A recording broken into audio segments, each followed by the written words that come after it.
ಓಹ್, ಒಂದೇ ಒಂದು ವಿಡಿಯೋ ನನ್ನ ಇಡೀ ಲೈಫ್ನೇ ಚೇಂಜ್ ಮಾಡ್ಬಿಡ್ತು. ನನ್ನ ಮೇಲೆ FIR ಆಗೋದೇನೋ, ಪೊಲೀಸ್ ಅವರು ನನ್ನ ಪೊಲೀಸ್ ಸ್ಟೇಷನ್ ಎಳ್ಕೊಂಡು ಹೋಗ್ಲಿಕ್ಕೆ ಮನೆಗೆ ಬರೋದೇನೋ, ಅದಾದ್ಮೇಲೆ ನಾನು ನನ್ನ ಮನೆಯವರು ಕೋರ್ಟು ಕಚೇರಿ ಅಂತ ಅಲ್ದಾಡೋದು.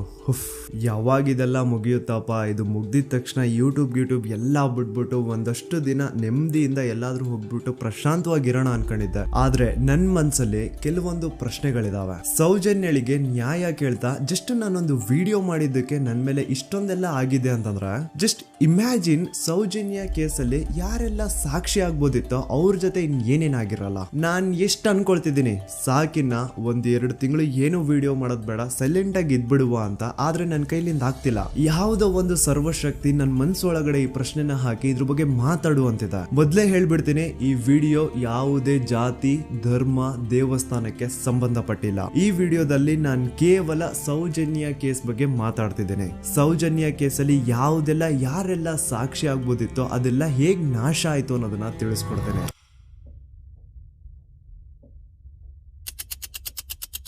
ನೆನಪು ಮಾಡ್ಕೊಳ್ಳಿ, 9 ಅಕ್ಟೋಬರ್ 2012 ಸೌಜನ್ಯ ಕಾಣೆ ಆದಾಗ ಸೌಜನ್ಯನ ಮನೆಯವರು ಅಂಡ್ ಊರಿನ 200-300 ಜನ ಸೇರ್ಕೊಂಡು ರಾತ್ರಿ 12 ಗಂಟೆವರೆಗೂ ಸೌಜನ್ಯಗೋಸ್ಕರ ಹುಡುಕ್ತಾರ. ಆದ್ರೆ ಸೌಜನ್ಯ ಸಿಗಲ್ಲ. ಮಿಡ್ ನೈಟ್ ಆಗಿರುತ್ತೆ ಅಂಡ್ ತುಂಬಾ ಜೋರ್ ಮಳೆ ಬರ್ತಾ ಇರುತ್ತೆ. ಇನ್ನು ಹುಡುಕೋದ್ ಬೇಡ, ಬೆಳಿಗ್ಗೆ ಎದ್ದು ಮತ್ತೆ ಎಲ್ರು ಹುಡುಕುವ ಅಂತ ಎಲ್ರು ತಮ್ಮ ಮನೆಗೆ ವಾಪಸ್ ಹೋಗ್ತಾರ. ದೆನ್ ನೆಕ್ಸ್ಟ್ ದಿನ ಅಂದ್ರೆ 10 ಅಕ್ಟೋಬರ್ 2012 ಸೌಜನ್ಯನ ಬಾಡಿ ಸಿಗುತ್ತೆ ಅಂಡ್ ಅವಳ ಬಾಡಿ ಪಕ್ಕದಲ್ಲಿ ಅವಳ ಕಾಲೇಜ್ ಬ್ಯಾಗ್ ಅಂಡ್ ಅವಳ ಬುಕ್ಸ್ ಎಲ್ಲ ಬಿದ್ದಿರ್ತವೆ. ಸೊ ಹಿಂದಿನ ದಿನ ಆ ಒಂದು ಜಾಗದಲ್ಲಿ ಅಷ್ಟು ಜೋರು ಮಳೆ ಬಂದಿದ್ರು ಸೌಜನ್ಯನ ಬ್ಯಾಗ್ ಅಂಡ್ ಅವಳ ಬುಕ್ಸ್ ಒಂದು ಚೂರುನು ನೆಂದಿರಲ್ಲ. ದಾಖಲೆ ಇದೆ ಸ್ವಾಮಿ, ದಾಖಲೆ ಇಲ್ದೆ ಈ ದೂತ ಸಮೀರ್ MD ಏನು ಮಾತಾಡಲ್ಲ. There was rain and the clothes of the victim were not stained with mud and the bag was not wet, even the books were not wet. ಹಿಂದಿನ ದಿನ ಅಷ್ಟು ಜೋರು ಮಳೆ ಬಂದಿದ್ರು ಸೌಜನ್ಯನ ಬುಕ್ಸ್ ಅಂಡ್ ಬ್ಯಾಗ್ ನೆಂದಿಲ್ಲ. ಹೇಗೆ? ಇದರ ಅರ್ಥ ಸೌಜನ್ಯನ ಆ ಒಂದು ಜಾಗದಲ್ಲಿ ಆಗೇ ಇಲ್ಲ, ಬೇರೆ ಯಾವುದೋ ಜಾಗದಲ್ಲಿ ಅವಳು ಆಯ್ತು. ನಂತರ ಅವಳ ಬಾಡಿನ ಅಲ್ಲಿ ತಂದು ಡಂಪ್ ಮಾಡಿರೋದು. ಸೊ ಈಗ ಯಾವೊಂದು ಜಾಗದಲ್ಲಿ ಸೌಜನ್ಯನ ಆಯ್ತು, ಆಕ್ಚುಲ್ ಆ ಒಂದು ಜಾಗನ ಹುಡುಕಾಡೋದ್ ಬಿಟ್ಟು ಪೊಲೀಸರು ಉಲ್ಟಾ ಏನ್ ಮಾಡ್ತಾರೆ ಅಂದ್ರೆ, ಯಾವೊಂದು ಜಾಗದಲ್ಲಿ ಸೌಜನ್ಯನ ಬಾಡಿ ಸಿಕ್ಕಿತ್ತೋ ಅದೇ ಜಾಗದಲ್ಲೇ ಅವಳು ಆಗಿತ್ತು ಅಂತ ಪ್ರೂವ್ ಮಾಡ್ಲಿಕ್ಕೆ ಹೊರಡ್ತಾರ. ಇಲ್ಲಿ ಪೊಲೀಸ್ ಅವರ ಬುದ್ಧಿವಂತಿಕೆ ನೋಡಿ, ಯಾವೊಂದು ಜಾಗದಲ್ಲಿ ಸೌಜನ್ಯನ ಬಾಡಿ ಸಿಕ್ಕಿತ್ತೋ ಅಲ್ಲಿ ಅವ್ರದ್ದು ಯಾವುದೇ ಒಂದು ಒಳ ಉಡುಪು ಸಿಗಲ್ಲ. ಅದಕ್ಕೆ ಇವ್ರು ಏನ್ ಮಾಡ್ತಾರೆ ಅಂದ್ರೆ, ನೆಕ್ಸ್ಟ್ ದಿನ ಸೌಜನ್ಯ ಮನೆಗೆ ಹೋಗ್ಬಿಟ್ಟು ಅಲ್ಲಿ ಮನೆಯವರಿಂದ ಸೌಜನ್ಯನ ಇನ್ನರ್ ವೇರ್ಸ್ ನ ಇಸ್ಕೊಂಡ್ ಬಂದು ಅದನ್ನ ನಂತರ ರಿಪೋರ್ಟ್ಸ್ ಅಲ್ಲಿ ಇದು ನಮ್ಗೆ ಸೌಜನ್ಯ ಬಾಡಿ ಸಿಕ್ಕಿದ ಜಾಗದಲ್ಲೇ ಸಿಕ್ಕಿದ್ದು ಅಂತ ಮೆನ್ಷನ್ ಮಾಡ್ತಾರೆ. ಪೊಲೀಸ್ನವರು ಅವಳ ಪುಸ್ತಕ ಎಲ್ಲ ಹುಡುಕಾಡಿದ್ರು, ಯಾರಾದ್ರೂ ಫೋನ್ ನಂಬರ್ ಉಂಟಾ ಅಂತ ಹೇಳಿ ತುಂಬ ನಾ ಎಲ್ಲ ತೆಗೆದುಕೊಟ್ಟೆ. ನನ್ನ ಮಗಳ ವಿಷಯ ನನಗೆ ಎಲ್ಲ ಗೊತ್ತು ಸರ್, ನೋಡಿ ಪುಸ್ತಕ ಅಂತ ನೋಡಿದೆ. ಅವಾಗ ನನ್ನ ತಂಗಿಯ ಒಂದು ನಂಬ್ರ ಇತ್ತು, ಆ ನಂಬ್ರನ್ನು ತಗೊಂಡೋಗಿದ್ದಾರೆ. ಆಮೇಲೆ ಮನೆಯಿಂದ ಮರು ದಿವಸ ಸಂತೋಷ್ ರಾವ್ ಸಿಕ್ಕಿದ ದಿವಸ ಹೊಲ ಉಡುಪಿದೆಯಲ್ಲ ಸರ್, ಅದು ಮನೆಯಿಂದ ತಗೊಂಡೋಗಿದ್ದಾರೆ.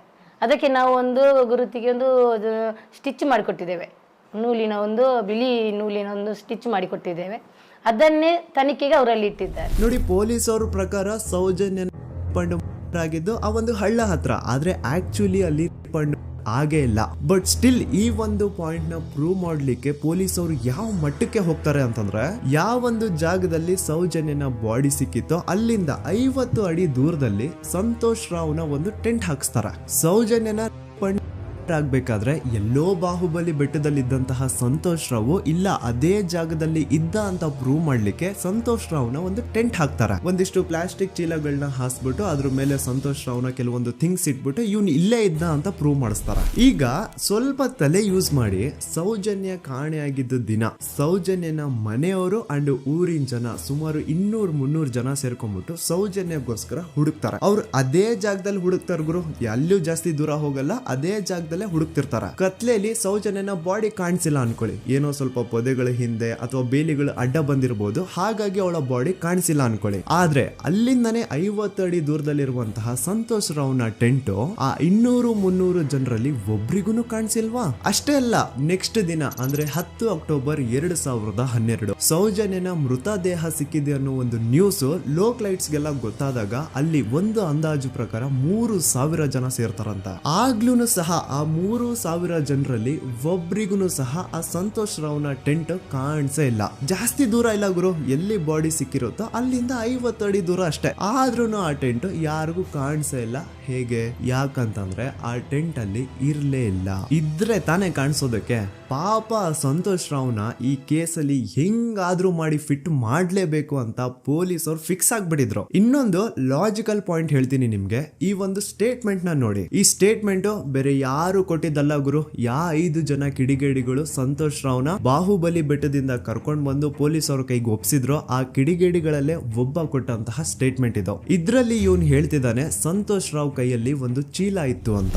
ಈಗ ಸಂತೋಷ್ ರಾವ್ನ ಅರೆಸ್ಟ್ ಮಾಡಾದ್ಮೇಲೆ ಅವನ ಕೈಯಲ್ಲಿ ಇದ್ದಂತಹ ಚೀಲ ಕೂಡ ಪೊಲೀಸ್ ಅವರು ತಮ್ಮ ಕಸ್ಟಡಿಗೆ ತಗೊಂಡಿರ್ತಾರೆ ತಾನೆ. ಹಾಗಿದ್ರೆ ಸಂತೋಷ್ ರಾವ್ನ ಚೀಲ ಅಂಡ್ ಅದ್ರಲ್ಲಿ ಇದ್ದಂತಹ ಅವನ ವಸ್ತುಗಳು ಪೊಲೀಸ್ ಕಸ್ಟಡಿಲೇ ಇರ್ಬೇಕೆ ಹೊರತು ಅದ್ಯಾವುದೋ ಕಾಡಲ್ಲಿ ಆ ಟೆಂಟ್ ಒಳಗಡೆ ಅಲ್ಲ. ಅಂಡ್ ಇನ್ನೊಂದು ಮೇನ್ ಇಂಪಾರ್ಟೆಂಟ್ ಆಗಿ ಸಂತೋಷ್ ರಾವ್ನ ಪೊಲೀಸ್ ಅವರು ಕಸ್ಟಡಿಗೆ ತಗೊಂಡಿದ್ದು 11 ಅಕ್ಟೋಬರ್ 2012. ಆದ್ರೆ ಅಫಿಷಿಯಲ್ ಆಗಿ ಪೇಪರ್ಸ್ ಮೇಲೆ ತೋರಿಸಿರೋದು 13 ಅಕ್ಟೋಬರ್ 2012. ಹಾಗಿದ್ರೆ ಆ 2 ದಿನ ಸಂತೋಷ್ ರಾವ್ನ ಪೊಲೀಸ್ ಸ್ಟೇಷನ್ ಅಲ್ಲಿ ಇಟ್ಕೊಂಡು ಪೊಲೀಸ್ ಅವರು ಏನ್ ಮಾಡ್ತಿದ್ರು? ಇದು ಇಲ್ಲಿಗಲ್ ಡಿಟೆನ್ಷನ್ ತಾನೆ. ಈಗಷ್ಟೇ ನಾನು ಡಾಕ್ಟರ್ ಆದಮ್ ಅವ್ರು ಕೊಟ್ಟಂತಹ ಪೋಸ್ಟ್ ಮಾರ್ಟಮ್ ರಿಪೋರ್ಟ್ ನೋಡಿದೆ. ಅಂಡ್ ಇದ್ರಲ್ಲಿ ಏನಿದೆ ಗೊತ್ತಾ? ಸೌಜನ್ಯ ಸತ್ತಾದ್ಮೇಲೆ ಅಲ್ಲ, ಅವಳು ಬದುಕಿರ್ಬೇಕಾದ್ರೇನೆ, ಅವಳು ಮಾಡ್ತಾ ಇರ್ಬೇಕಾದ್ರೇನೆ ಆ ದುಷ್ಕರ್ಮಿಗಳು ಅವಳ ಯೋನಿ ಒಳಗಡೆ 6 ಇಂಚು ಮಣ್ಣು ತುಂಬಿರೋದು. ಅಂಡ್ ರೀಸೆಂಟ್ ಆಗಿ ಬರ್ತಾ ಇರುವಂತಹ ಇನ್ನೊಂದು ಬಿಗ್ಗೆಸ್ಟ್ ಅಲಿಗೇಷನ್ ಏನು ಅಂತಂದ್ರೆ ಸಂತೋಷ್ ರಾವ್ ಬ್ರೇನ್ ಮ್ಯಾಪಿಂಗ್ ಗೆ ಒಪ್ಕೊಂಡಿಲ್ಲ ಅಂತ. ಅಂತವ್ರು ಪ್ಲೀಸ್ ಈ ಒಂದು ಡಾಕ್ಯುಮೆಂಟ್ ನ ಕಂಡ್ಬಿಟ್ಟು ನೋಡಿ. ಇಲ್ಲಿ ಸಂತೋಷ್ ರಾವೇ ಹೇಳ್ತಿದ್ದಾನೆ, ಅಪರಾಧಿ ಎಂದು ಸಾಬೀತು ಮಾಡಲು ಅಗತ್ಯವಿರುವ ಯಾವುದೇ ವೈಜ್ಞಾನಿಕ ಪರೀಕ್ಷೆಗೆ ಒಳಪಡಲು ಸ್ವಯಂ ಇಚ್ಛೆ ವ್ಯಕ್ತಪಡಿಸಿರುತ್ತೇನೆ. ಕೆಳಗಡೆ ಸಂತೋಷ್ ರಾವ್ನ ಸಿಗ್ನೇಚರ್ ಇದೆ ಅಂಡ್ ಈ ಕಡೆ ಕೋರ್ಟ್ ನ ಸೀಲ್ ಕೂಡ ಇದೆ. ಅಂಡ್ ಇನ್ನೊಂದು ವಿಷಯ, ನನ್ನ ವಿಡಿಯೋದಲ್ಲಿ ನಾನು ಹೇಳಿದ್ದೀನಿ ಸಂತೋಷ್ ರಾವ್ಗೆ ಫಿಮೋಸಿಸ್ ಅನ್ನೋ ಒಂದು ಕಾಯಿಲೆ ಇತ್ತು ಅಂತ. ಅಂಡ್ ಅಲ್ಲಿ ಇನ್ನೊಂದು ಪಾಯಿಂಟ್ ಕೂಡ ಹೇಳಿದ್ದೀನಿ, ಇನ್ ಕೇಸ್ ಅವನ್ ಏನಾದ್ರು ಮಾಡಿದ್ರೆ ನರಕ ಅನುಭವಿಸ್ತಾನೆ ಅಂತ.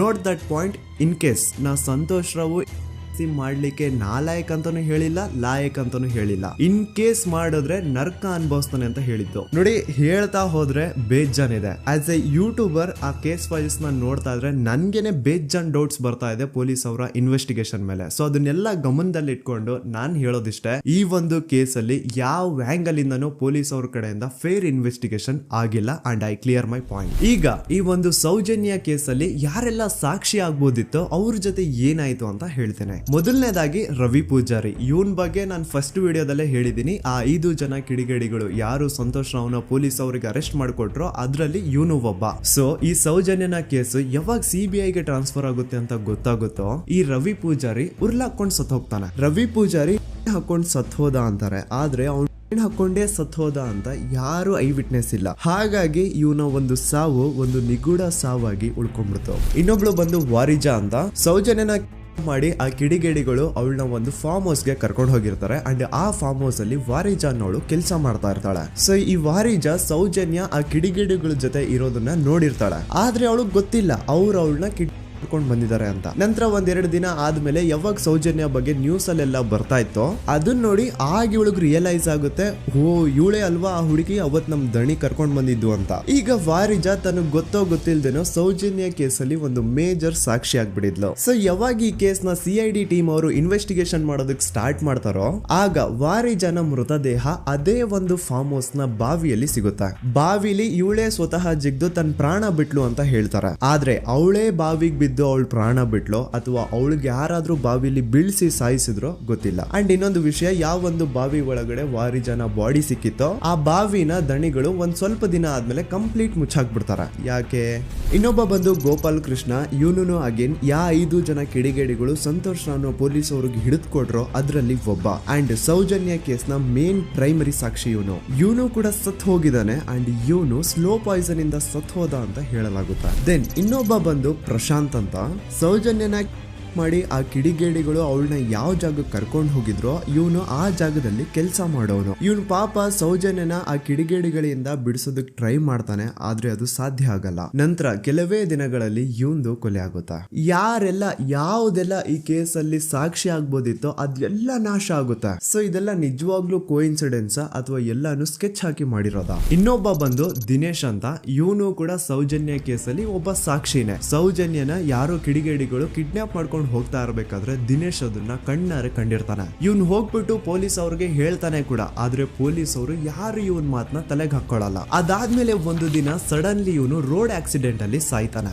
ಡೇ ಟೈಮ್ ಅಲ್ಲೇ ತುಂಬಾ ಫಾಸ್ಟ್ ಆಗಿ ಒಂದು ಬುಲೆರೋ ಕಾರ್ ಬಂದ್ಬಿಟ್ಟು ಇವನಿಗೆ ಹಿಟ್ ಮಾಡುತ್ತೆ ಅಂಡ್ ಅದರಿಂದ ಇವನು ಸತ್ ಹೋಗ್ತಾನೆ. ಆ ಬುಲೆರೋ ಕಾರ್ ಯಾರ್ದು, ಅದನ್ನ ಓಡಿಸ್ತಿದ್ದಂತಹ ಡ್ರೈವರ್ ಯಾರು ಅಂಡ್ ಅವನು ಯಾರಿಗೆ ಸಂಬಂಧಪಟ್ಟವನು, ಒಮ್ಮೆ ನೀವೇ ರಿಸರ್ಚ್ ಮಾಡಿ ನೋಡ್ಕೊಳ್ಳಿ. ಇನ್ನೊಬ್ಬ ಬಂದು ಹರೀಶ್ ಮಡಿವಾಳ್. ಇವನು ಪೊಲೀಸ್ ಅವ್ರಿಗೆ ಒಂದು ಸ್ಟೇಟ್ಮೆಂಟ್ ನ ಕೊಟ್ಟಿರ್ತಾನೆ. 9 ಅಕ್ಟೋಬರ್ 2012 ಸೌಜನ್ಯ ಕಾಲೇಜಿಂದ ಬಸ್ ಅಲ್ಲಿ ಬಂದು ನೇತ್ರಾವತಿ ಬಸ್ ಸ್ಟಾಪ್ ಅಲ್ಲಿ ಇಳ್ಕೊಂಡು ನಂತರ ತನ್ನ ಮನೆ ಕಡೆಗೆ ನಡ್ಕೊಂಡು ಹೋಗ್ತಾ ಇರ್ಬೇಕಾದ್ರೆ ಸೌಜನ್ಯನ ಹಿಂದೆ ಯಾರೋ ಒಬ್ಬ ಅಪರಿಚಿತ ಗಂಡು ಅವಳನ್ನ ಫಾಲೋ ಮಾಡ್ಕೊಂಡು ಹೋಗ್ತಿದ್ದ ಅಂತ ಇವನ್ ಸ್ಟೇಟ್ಮೆಂಟ್ ಕೊಡ್ತಾನೆ. ಅಂಡ್ ನೀವೇನ್ ಸ್ಕ್ರೀನ್ ಮೇಲೆ ನೋಡ್ತಾ ಇದ್ರು ಇದೇ ಆ ಸ್ಟೇಟ್ಮೆಂಟ್ ನ ಕಾಪಿ. ಇದ್ರಲ್ಲಿ ಎಲ್ಲಿನೂ ಹರೀಶೇ ಈ ಒಂದು ಸ್ಟೇಟ್ಮೆಂಟ್ ಕೊಟ್ಟಿದ್ದಾನೆ ಅಂತ ಅವನ ಸಿಗ್ನೇಚರ್ ಆಗ್ಲಿ ಸೈನ್ ಆಗ್ಲಿ ಏನೂ ಇಲ್ಲ. ಈ ಸ್ಟೇಟ್ಮೆಂಟ್ ನ ತಗೊಂಡಿರುವಂತಹ ಪೊಲೀಸ್ ಅವ್ರ ಸಿಗ್ನೇಚರ್ ಇದೆ, ಆದ್ರೆ ಹರೀಶ್ ನ ಸೈನ್ ಮಾತ್ರ ಎಲ್ಲೂ ಇಲ್ಲ. ಯಾಕಂತಂದ್ರೆ ಈ ಸ್ಟೇಟ್ಮೆಂಟ್ ನ ಹರೀಶ್ ಕೊಟ್ಟೇ ಇಲ್ಲ. ಎಲ್ಲಿ ಈ ಒಂದು ಕೇಸ್ CBI ಹೋಗಿ ಅವಾಗ CBI ಅವರು ಹರೀಶ್ ನ ಕರೆಸ್ಬಿಟ್ಟು ಇದ್ರ ಬಗ್ಗೆ ಕೇಳಿದಾಗ ಎಲ್ಲಿ ಹರೀಶ್ ಈ ಸ್ಟೇಟ್ಮೆಂಟ್ ನ ನಾನು ಕೊಟ್ಟೇ ಇಲ್ಲ ಸರ್ ಅಂತ ಬಾಯಿ ಬಿಟ್ಬಿಡ್ತಾನೋ ಅಂತ ಹರೀಶ್ ನು ಕೂಡ ಸಾಯ್ ಹೊಡಿತಾರೆ. ಹರೀಶ್ ಒಮ್ಮೆ ತನ್ನ ಬೈಕ್ ಅಲ್ಲಿ ಹೋಗ್ತಾ ಇರ್ಬೇಕಾದ್ರೆ ಯಾವುದೋ ಒಂದು ಅಪರಿಚಿತ ಕಾರ್ ಬಂದ್ಬಿಟ್ಟು ಅವನ್ನ ಗುದ್ಬಿಡುತ್ತೆ ಅಂಡ್ ಅದರಿಂದ ಹರೀಶ್ ನ ಸಾವಾಗುತ್ತೆ. ನೋಡಿ, ಯಾವುದೇ ಆಕ್ಸಿಡೆಂಟ್ ಕೇಸ್ ಅಲ್ಲಿ ರೂಲ್ ಏನು ಅಂತಂದ್ರೆ ಇನ್ ಕೇಸ್ ನನ್ಗೆ ಯಾವ್ದಾದ್ರು ಬಂದು ಒಂದು ವೆಹಿಕಲ್ ಏನಾದ್ರು ಹಿಟ್ ಮಾಡಿದಾಗ ನನ್ಗೇನಾದ್ರು ಪ್ರಜ್ಞೆ ಇದ್ರೆ ನಾನ್ ಪೊಲೀಸ್ ಅವ್ರಿಗೆ ಕಂಪ್ಲೇಂಟ್ ಕೊಡ್ಬೋದು, ಅಥವಾ ನನ್ನ ಹೆಂಡತಿ ಏನಾದ್ರು ಇದ್ರೆ ಅವ್ರು ಪೊಲೀಸ್ ಅವ್ರಿಗೆ ಕಂಪ್ಲೇಂಟ್ ಕೊಡ್ಬೋದು, ಅಥವಾ ತಂದೆ ತಾಯಿ ರಕ್ತ ಸಂಬಂಧ ಯಾರಿರ್ತಾರೋ ಅವ್ರು ಕಂಪ್ಲೇಂಟ್ ಕೊಡ್ಬೋದು. ಆದ್ರೆ ಹರೀಶ್ ಕೇಸ್ ಅಲ್ಲಿ ಯಾರೋ ಒಬ್ಬ ಥರ್ಡ್ ಪರ್ಸನ್ ಬಂದ್ಬಿಟ್ಟು ಕಂಪ್ಲೇಂಟ್ ಕೊಡ್ತಾನೆ. ಆ ಥರ್ಡ್ ಪರ್ಸನ್ ಯಾರು, ಅವನ್ಗೂ ಹರೀಶ್ಗೂ ಏನ್ ಸಂಬಂಧನೇ ಇಲ್ಲ. ನೀವು 2021 ಹರೀಶ್ ಮಡಿವಾಳ ಒಂದು ಕಂಪ್ಲೇಂಟ್ ಕೊಟ್ಟಿದ್ರಿ. ಹರೀಶ್ ಮಡಿವಾಳ ಆಕ್ಸಿಡೆಂಟ್ ಕೇಸಲ್ಲಿ. ಅವ್ರಿಗೆ ನೀವ್ ಏನಾಗ್ಬೇಕು ಸರ್? ಸರ್ ನಾವು ಸ್ಟಾಪ್ ಅಷ್ಟೇ. ಎಲ್ಲಿದ್ದು ಸ್ಟಾಪ್ ಸರ್? ಧರ್ಮಸ್ಥಳ ಅನ್ನಪೂರ್ಣದ. ನಿಮ್ಗೆ ಏನಾದ್ರು ಗೊತ್ತಿತ್ತ ಸರ್ ಅದು ಪ್ರಕರಣದ ಬಗ್ಗೆ? ಸರ್ ನಂಗೇನು ಗೊತ್ತಿಲ್ಲ ಸರ್. ಗೊತ್ತಿಲ್ವಾ? ಗೊತ್ತಿಲ್ಲ.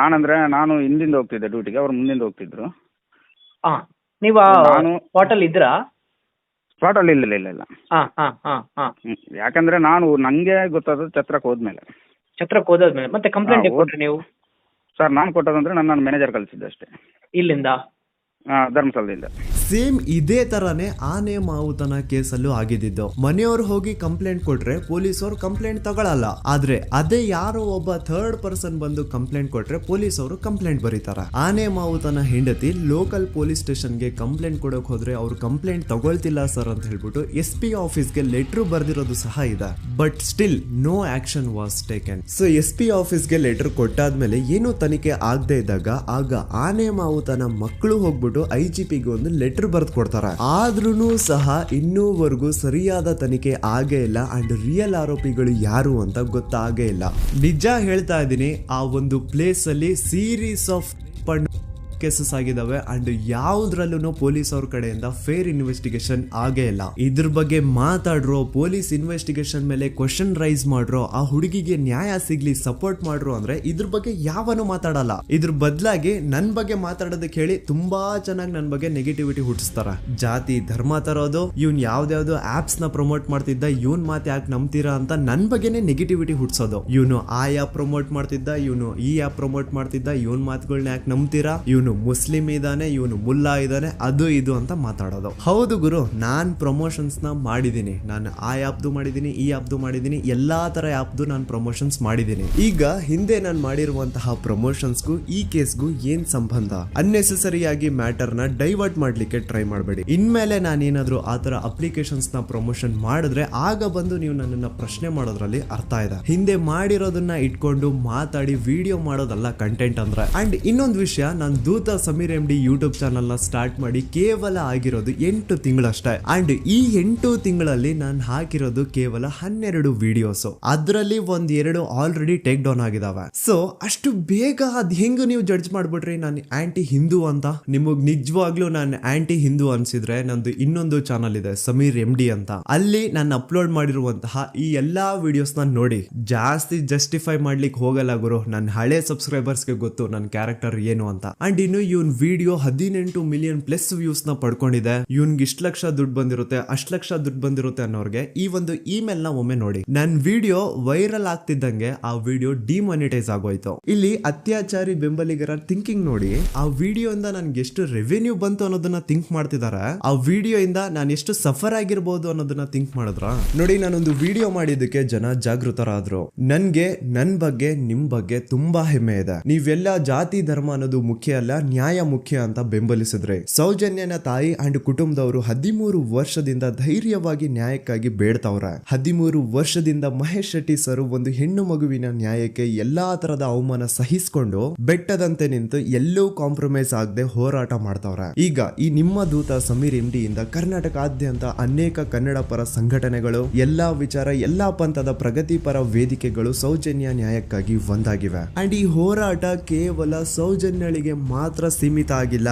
ನಮ್ ದೇಶದಲ್ಲಿ ದಿನಕ್ಕೆ ಆನ್ ಅನ್ ಆವರೇಜ್ 86 ಪ್ರಕರಣಗಳು ದಾಖಲೆ ಆಗ್ತವೆ. ಇದು ದಾಖಲೆ ಆಗಿರುವಂತಹ ಪ್ರಕರಣಗಳ ಸಂಖ್ಯೆ. ಅದ್ ಎಷ್ಟೋ ಕೇಸಸ್ ಪೊಲೀಸ್ ವರ್ಗ್ ಬರೋದೇ ಇಲ್ಲ. ಸೊ ಇದಕ್ಕೆಲ್ಲ ಒಂದು ಫುಲ್ ಸ್ಟಾಪ್ ಅನ್ನೋದು ಇಡಬೇಕು. ಈಗಿನ ಕಾಲದಲ್ಲಿ ಹುಡುಗಿರು ಸಮಾಜದಲ್ಲಿ ಬಿಡಿ, ಸೋಷಿಯಲ್ ಮೀಡಿಯಾದಲ್ಲಿನೂ ಸಹ ಸೇಫ್ ಇಲ್ಲ. ಹುಡುಗಿ ತನಗಿಷ್ಟ ಆಗಿರುವಂತಹ ತುಂಬಾ ನೀಟ್ ಅಂಡ್ ಕ್ಲೀನ್ ಇರುವಂತಹ ಒಂದು ಫೋಟೋನ ಸೋಷಿಯಲ್ ಮೀಡಿಯಾದಲ್ಲಿ ಶೇರ್ ಮಾಡಿದ್ರೆ ಸಾಕು, ಕಮೆಂಟ್ ಸೆಕ್ಷನ್ ಅಲ್ಲಿ ಅದೆಷ್ಟೋ ಜನ ಜೊಲ್ ಸುರಿಸ್ಕೊಂಡು ಅವಳನ್ನ ಮಾಡ್ತಿರ್ತಾರೆ. ಸೊ ಇದಕ್ಕೆಲ್ಲ ನಮ್ ಸರ್ಕಾರ ಒಂದು ಫುಲ್ ಸ್ಟಾಪ್ ಅನ್ನೋದು ಇಡ್ಲೇಬೇಕು. ಇದ್ರ ಬಗ್ಗೆ ನಿಮ್ ಒಪಿನಿಯನ್ ಏನು ಅಂತ ಕಮೆಂಟ್ ಸೆಕ್ಷನ್ ಅಲ್ಲಿ ತಿಳಿಸಿ. So as A content creator ನನ್ಗೆ ಸೌಜನ್ಯ ಕೇಸ್ ಬಗ್ಗೆ ಒಂದು ವಿಡಿಯೋ ಮಾಡ್ಬೇಕಿತ್ತು, ಮಾಡ್ದೆ. ಅದರಿಂದ ಸೌಜನ್ಯ ಪರ ಹೋರಾಟ ಏನ್ ನಡೀತಾ ಇತ್ತೋ ಅದಕ್ಕೊಂದು ಕಿಚ್ಚು ಸಿಕ್ಕಿದೆ. ಇನ್ ಮುಂದೆ ಅದನ್ನ ಹಾಗೆ ಕಂಟಿನ್ಯೂ ಮಾಡ್ಕೊಂಡು ಹೋಗೋದು ನಿಮ್ಗಳ ಜವಾಬ್ದಾರಿ. ಸೊ ಇಷ್ಟು ಹೇಳ್ತಾ ನಾನು ನಿಮ್ಮ ದೂತ ಸಮೀರ್ MD ಮತ್ತೆ ಸಿಗ್ತೀನಿ ನೆಕ್ಸ್ಟ್ ವಿಡಿಯೋದಲ್ಲಿ.